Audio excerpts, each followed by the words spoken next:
haven't used psychedelics since my early 20s. Acid and mushroom experiences, some of them completely life-changing, and a few quite horrible, but most of which were just slightly uncomfortable but interesting. I eventually quit entirely because I couldn't handle the heavy emotional and bodily load of going through the long-duration LSD experience. I didn't have anything else to gain from it, and despite a couple of revelatory and awe-inspiring moments, it usually wasn't really pleasant, just bizarre, so I got sick of it. 10 years later, I finally found some DMT, which of course I'd always wanted to try.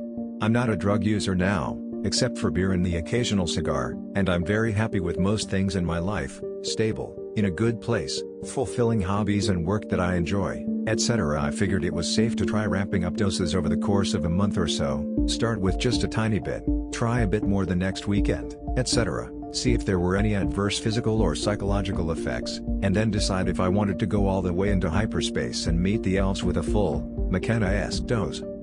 The first experience was a tiny amount, maybe 20 or 30 milligrams, just a head rush, but I sensed the power of the drug. It kind of grabs you by the core of your being and pulls you down deep, no resisting. The small dose was over quite quickly, with no hallucinations to speak of, nothing that reminded me of previous LSD or mushroom experiences, and I thought, okay, no problem, I can try more. The second experience, a week later, 50 to 100 milligrams, was overwhelmingly terrifying, like a sudden physical wrenching into the heaviest acid peak I'd ever experienced, but not quite enough to break through into hyperspace. I had quaffed 2 500-milliliter beers to work up the nerve to try smoking more DMT, and that kind of dulled the experience for me despite the terror, something I reflected on and regretted after coming out of it. I felt like I'd emerged unscathed despite the overwhelming nature of the trip, and was kind of elated that I'd been able to have a heavy LSD-like experience that only lasted 5 minutes and come out feeling pretty normal.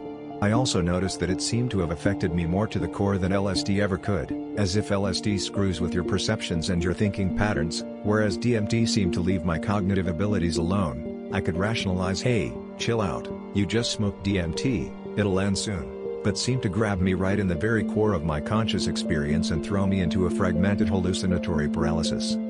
I spent the next hour after coming out of the peak walking my dog and enjoying the pleasant psychedelic after effects. Big trees looked kind of cartoon spooky, sounds were vivid and unusual, there were slightly confusing physical sensations, etc., all kind of an amusing return to psychedelia after such a long absence.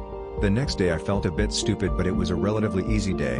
I went for a walk in my favorite park with my dog and thought everything looked especially nice, really pleasant, vibrant and colorful. Unfortunately, the following 2 weeks became an insane emotional roller coaster ride, with occasional breakthroughs of normality, mostly normal cognitive function, but extreme states of panic and anxiety and sensory distortion. I've felt like I've been at the mercy of extreme neurochemical oscillations, and honest self-reflection has convinced me that they are simply chemical and not manifestations of any real problems. It's been horrible, and it's only now, 2 weeks later, that I'm starting to feel okay again. I'm pretty positive I'll eventually get through this because I have had a lot of stretches of fairly normal experience and things keep getting incrementally better, but it's been extremely annoying. The actual drug experience was scary and overwhelming, but not particularly interesting, and I honestly felt like I had integrated it just fine, without any after effects, but unfortunately it's done completely wild things to my neurochemical balance and it's been absolutely exhausting trying to recover from it. It seems to have hit right to the very core of my worldly experience. Fortunately, as I've said, I've been in a good emotional place for a long time prior to smoking the stuff, so I've been able to deal with these horrible lows and think it'll be over and you'll be back to yourself eventually, despite having moments of doubt. Were I already in a bad state of mind, I can't imagine how I could have dealt with the pure hell that has been the last 2 weeks.